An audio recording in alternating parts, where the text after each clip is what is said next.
जय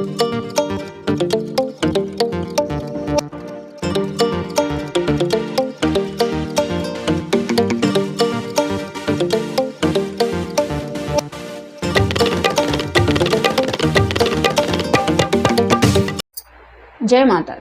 आज का टॉपिक है उनकी करंट फीलिंग्स। तो जिनके बारे में भी आप सोच रहे हैं या आपको उस पर्सन की याद आती रहती है, तो उनके जज्बात क्या हैं या फिर उनकी फीलिंग्स क्या हैं, ये जानने की कोशिश करेंगे। आज के रीडिंग से टारा में से लेंगे हम 5 कार्ड्स और ओरेकल में से लेंगे 7 मैसेजेस। तो शुरुआत करते हैं पहले ओरेकल से।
जैसा कि हमारा टॉपिक है उनकी करंट फीलिंग्स को लेके, पहला ही कार्ड मिला है एस ऑफ कप्स का। वाटर साइन, कैंसर, स्कॉर्पियो या फिर पाइसेस।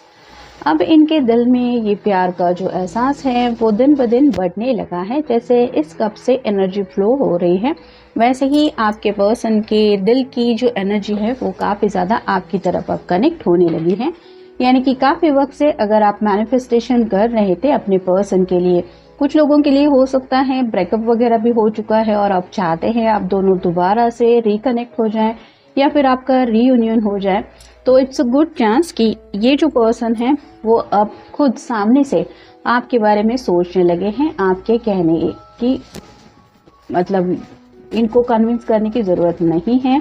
आप दिल ही दिल में उनके लिए जो जज्बात फील करते, जैसे कहते हैं ना कि अगर सच्चा प्यार है तो वो उस पर्सन को खींच के ले ही आता है, तो ऐसे ही इस पर्सन को एक स्ट्रॉन्ग बॉन्ड आपकी तरफ महसूस हो रहा है, जिसकी वजह से इनका दिल ना चाहते हुए भी आप कह सकते हैं आपके बारे में सोचने लगा है। मतलब कुछ लोगों ने हो सकता है किसी की बातों में आके या फिर कुछ निगेटिव एनर्जी की वजह से जिंदगी में मूव ऑन होने की भी कोशिश की है, लेकिन ये मूव ऑन नहीं हो पा रहे।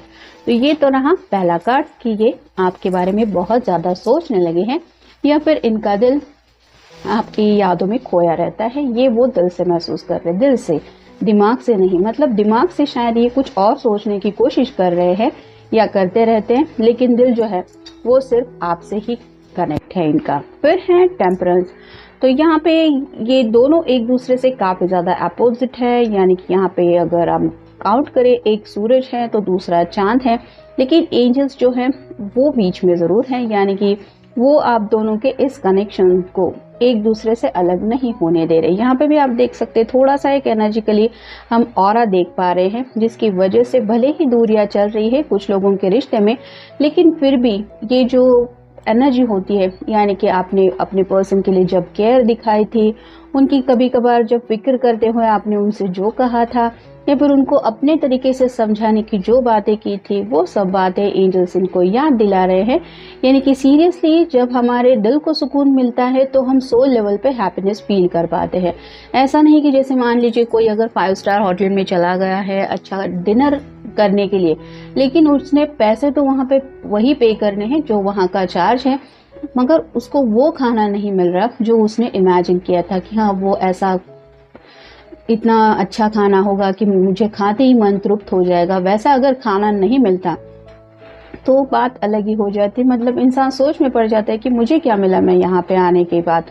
वैसे ही आपके पर्सन हो सकता है कुछ लोगों के साथ ये एनर्जी मैच हो कि इन्होंने जिंदगी में सब बातों को मतलब प्यार को इम्पोर्टेंस ना देते हुए कुछ अपने लिए अलग राह चुनी, लेकिन अब उस राह पे चलते हुए इनको वो फील हो रहा है कि मेरा सुकून, मेरा चैन ये तो मिसिंग है, फिर मैं कर क्या रहा हूँ या फिर मुझे मिल क्या रहा है। और इसी बात को लेकर जब ये आपके कनेक्शन के बारे में सोचते हैं तो उनको एहसास होता है कि यहाँ पे तो ऐसा उनको कुछ भी करने की ज़रूरत नहीं थी, ना ही उन्होंने ऐसा कुछ किया था, फिर भी वहाँ पे वो सुकून उनको महसूस हो रहा था।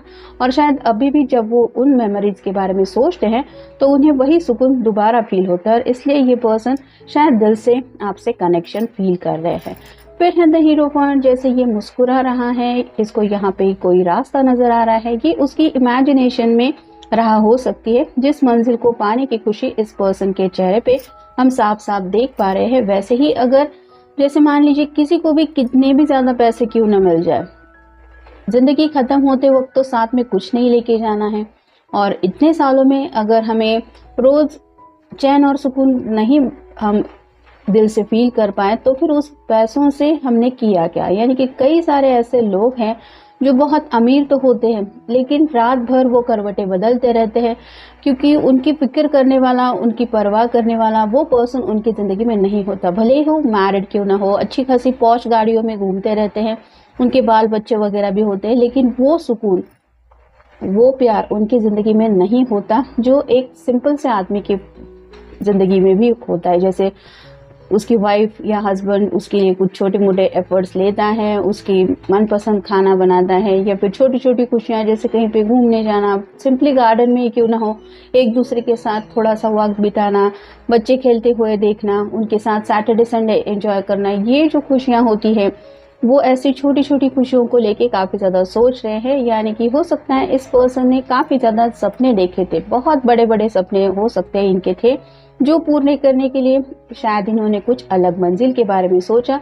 और जब वो मंजिल शायद अब उन्हें दिखाई भी दे रही है कि हाँ मैं उस मंजिल तक पहुंच सकता हूँ जो मैंने सोचा था। यानी कि कुछ लोग यहाँ पे ऐसे भी हो सकते हैं, फीमेल पर्सन की बात कर रही हूँ मैं, कि अगर आप किसी फीमेल पर्सन के लिए रीडिंग देख रहे हैं तो हो सकता है उसने अपने ब्राइट फ्यूचर के लिए किसी ऐसे रिच पर्सन को चुना जिसके साथ उसको अच्छा फ्यूचर नजर आ रहा था, लेकिन अब शायद जब शादी की डेट फिक्स हो गई है या फिर बहुत जल्द शादी होने वाली है तो वो फिर से सोच रही है कि क्या इस रिश्ते में सच में मुझे वो मिलने वाला है जो मैंने चाहा है, या फिर असली खुशी क्या है। मतलब वो स्टेटस शायद मिल सकता है जो शादी करके उसको अगर रिच बनना है तो वो सब पॉश लाइफ, लग्जरियस लाइफ मिल सकती है, लेकिन व्हाट अबाउट लव, मतलब दिल से हमारे बारे में जो सोचता है, जो हमारे सच्चे दिल से परवाह करता है, क्या ये पर्सन सच में वो है, इस बात को लेके अब ये सोच रहे हैं।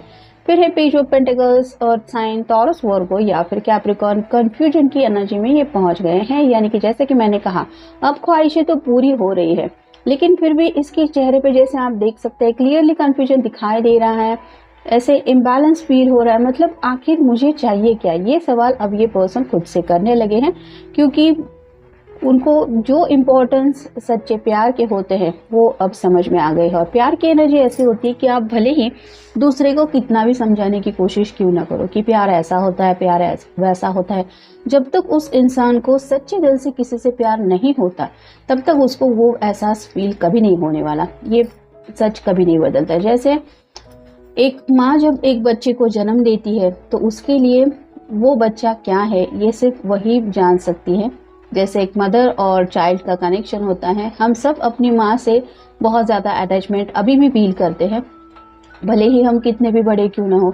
तो ये जो प्यार का एक प्योर कनेक्शन होता है वो ज़िंदगी में कभी टूटता नहीं है, और ऐसा ही कनेक्शन शायद अब ये समझ रहे हैं।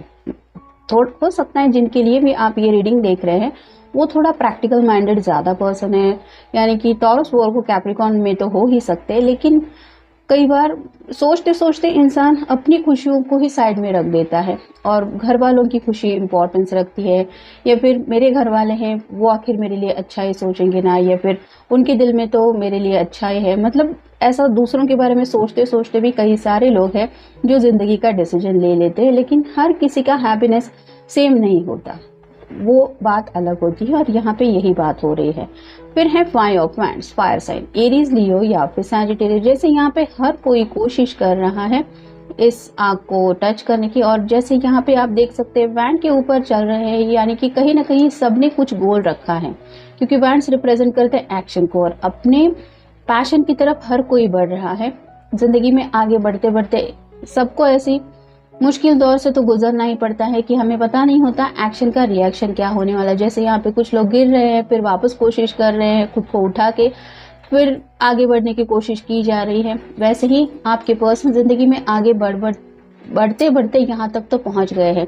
अब बस ये फाइनल स्टेप बचा है। लेकिन क्या सच में ये आग वही है जो ये पाना चाहते थे? मतलब इसको पाके डेफिनेटली ये पर्सन तो खुद जलने वाला है, फिर इसको मिलेगा क्या? वैसे ही कई बार ऐसे कुछ जुनून दिलो दिमाग में इंसान के होते हैं कि बस जुनून में इंसान उन बातों को पाने की चाहत रखता है। लेकिन क्या सच में इस आग को छूना सही रहेगा? क्या यही आग है जो इस पर्सन को चाहिए, या ये प्यार है जो इस पर्सन को चाहिए? अब ये उन बातों के बारे में सोचने लगे हैं। अब देखते हैं बाकी के कार्ड्स हमें क्या बताते हैं। I don't know how you feel, I am in your heart. तो उन्हें सच में नहीं पता कि आप उनके बारे में राइट नाउ क्या फील कर रहे हैं, या आपके दिल में उनके लिए क्या जज्बात है। मतलब ये जब अपने दिल के एहसास के बारे में सोचने लगे हैं या समझने लगे हैं, तो ये बात तो पक्का है कि प्यार होता क्या है, या फिर कहीं ना कहीं उनका दिल आपको याद करके कुछ अलग महसूस करवा रहा है, ये वो समझ रहे हैं। लेकिन आपकी एनर्जी क्या है ये वो नहीं समझ पा रहे। फिर है I made mistake when I choose someone else. यहाँ पे जैसे मैंने कहा कि कुछ लोगों ने क्लियरली जिंदगी में मूव ऑन होने की कोशिश की है, कुछ लोगों का हो सकता है ब्रेकअप वगैरह भी हो चुका है, और अब ये पर्सन को एहसास हो रहा है कि मैंने तो गलती कर दी, मैंने किसी अलग पर्सन को चूज किया, और क्या ये यही पर्सन है जो मुझे जिंदगी भर की खुशियां देगा। फिर है यू बिलीव और not, I love you more than you know. तो अब ये पर्सन आपको शायद बताना चाहते हैं कि आपको यकीन हो या ना हो, लेकिन अब मैं तुमसे इतना प्यार करने लगा हूँ जिसका तुम्हें अंदाज़ा भी नहीं है। मतलब ये उनकी अब सच्चे दिल की फीलिंग है। फिर है let's forget past, let be friend again. तो अगर आपका ब्रेकअप हो चुका है या फिर किसी ने ज़िंदगी में मूव ऑन होने की कोशिश की है, तो ये पर्सन चाहते हैं कि सब बातों को भुला के आप दोनों एक दूसरे के साथ ज़िंदगी में आगे बढ़े, दोबारा आपसे कनेक्ट होना चाहते हैं, और जो कुछ भी पास्ट पे हो चुका है उन बीती बातों को आप भुला दें, ऐसा वो अब दिल से चाहते हैं। नेक्स्ट है you are my soulmate. Angel उनको एहसास करा रहे हैं, ये मैंने अभी थोड़ी देर पहले कहा था। और अगर यूनिवर्स ने सच में आप दोनों को एक दूसरे के लिए चुना है, तो ये पर्सन कितना भी क्यों ना कोशिश करे, एंजल्स कैसे उन्हें उस रिश्ते में सक्सेस मिलने दे सकते हैं, इस बात के ऊपर सोचना चाहिए। तो यहाँ पे वही हो रहा है, इस पर्सन को एहसास हो रहा है कि आप ही हैं उनके सोलमेट। फिर हैं I am incomplete without you. तो अब भले ही ये अपने गोल के बहुत करीब है, यानी कि हो सकता है कुछ लोगों की शादी वगैरह भी तय हो गई है, या फिर एंगेजमेंट भी बहुत जल्द होने वाली है, लेकिन अब ये समझ रहे हैं कि वो खुशियाँ इनको नहीं मिल रही जो उनको सच में चाहिए, और कहीं ना कहीं बहुत ज़्यादा अधूरापन उनको महसूस हो रहा है। मतलब सब कुछ मिलने के बाद भी जैसे कुछ भी नहीं मिला हो, या फिर क्या यही चाहिए मुझे, जो एम्प्टीनेस वो फील कर रहे हैं उसकी वजह से ये सोच रहे हैं। और वही ऐसा जब आपके प्यार के बारे में वो सोचते हैं तो एक अलग ही एनर्जी उनको महसूस होती है, जहाँ पे एक फुलफिलमेंट और साथ ही साथ एक कंप्लीट हैप्पीनेस उनको फील होता है, और इसीलिए उन्हें आपके बिना ज़िंदगी अधूरी अधूरी सी लगने लगी है। और फाइनल कार्ड है thank you for the reason I smile. तो आज भी आप ही है वो रीज़न, यानी कि उनकी मुस्कुराहट की वजह जिसको शायद याद करके ये थोड़ा बहुत आज भी मुस्कुरा लेते हैं। जैसे ही इस एनर्जी में हमने देखा इस कार्ड में कि ये किसी बात को सोच के काफ़ी ज़्यादा खुश हो रहा है, वो सुकून, वो प्यार या फिर वो एहसास कितना खूबसूरत है, ये आज भी शायद वो उसलिए महसूस कर पाते हैं जब वो आपके साथ बिताया हुआ वक्त या फिर आपने उनके लिए जो भी प्यारे वर्ड्स कहे थे उन सब बातों को याद करते हैं। और इसलिए अब ये पर्सन करंटली फील कर रहे हैं कि आपको दिल से थैंक यू बोले, क्योंकि उनके चेहरे पे आज भी मुस्कुराहट सिर्फ और सिर्फ आप ही ला रहे हैं। तो ये था आज का रीडिंग। मिलेंगे नेक्स्ट रीडिंग में।